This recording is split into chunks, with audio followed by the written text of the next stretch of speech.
So, you've got a dog, right?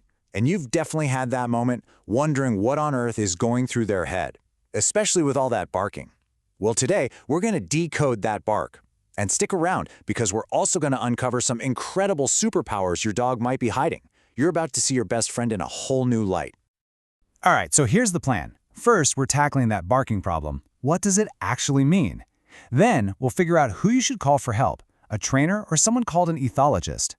We'll also dive into a really cool technique called positive reinforcement. And to wrap it all up, we're going to look at the truly amazing things our dogs are capable of. Okay, let's jump right in with the barking problem. I mean, for a lot of us, it's probably the most common, and let's be honest, sometimes the most stressful part of having a dog.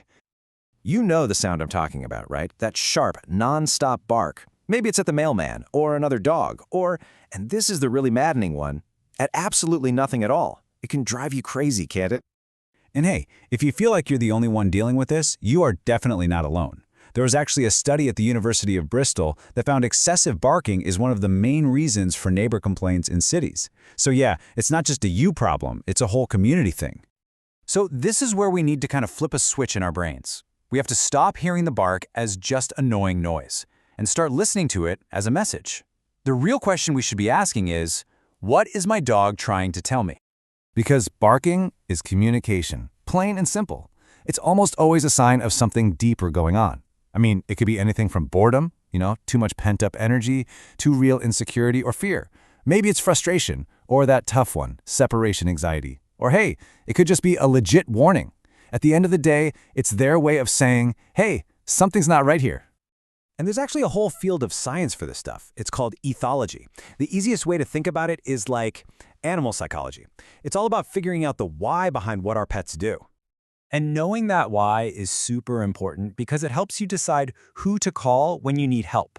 Do you need a trainer or do you need an ethologist?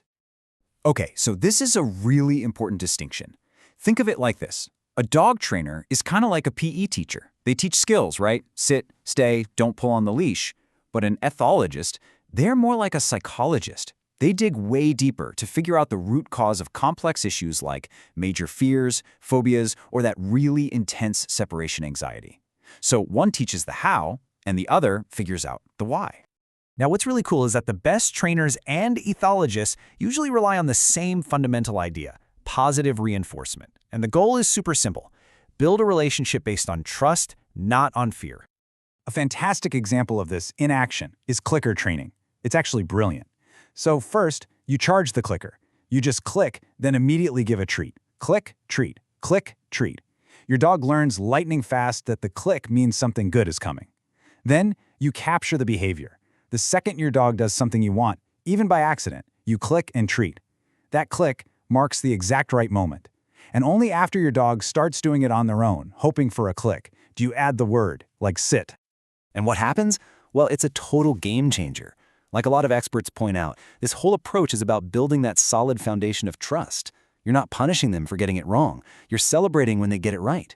You stop correcting and you start communicating. And that bond, it just gets so much stronger. But here's the thing. Getting a handle on our dog's behavior isn't just about fixing problems like barking.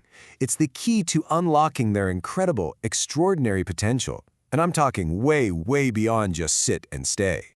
And it all really boils down to this one number, 300 million. That's how many scent receptors are packed into a dog's nose. And that, my friends, is the key to their superpower. I mean, just look at this comparison to put it in perspective. We humans, we have about 5 million. A dog has 300 million. That makes their sense of smell something like up to 100,000 times stronger than ours. It's a level of detail that we can't even begin to wrap our heads around. And this superpower, it lets them become actual heroes. We're talking about detection dogs trained to sniff out explosives or drugs with mind-blowing accuracy. Just in the US, they help stop over 200 potential threats a year. They are literally saving lives, just with their noses. And it's not just about detection work either. Think about search and rescue dogs. For them, this incredibly hard, intense job is basically turned into the best game ever. Their motivation isn't money or fame, it's that deep, trusting bond with their handler. They pour all of that energy and drive into the game of finding someone who's lost in the most desperate of situations. So, this is what it all comes back to. The big takeaway here is that the most important question isn't what your dog is doing, it's why. When we make that shift, when we stop just trying to correct a behavior and start trying to understand the reason behind it, everything changes. We don't just solve problems, we build a way deeper bond, we unlock their incredible potential, and we finally become the partner that they deserve. So the real question is, what's your dog trying to tell you?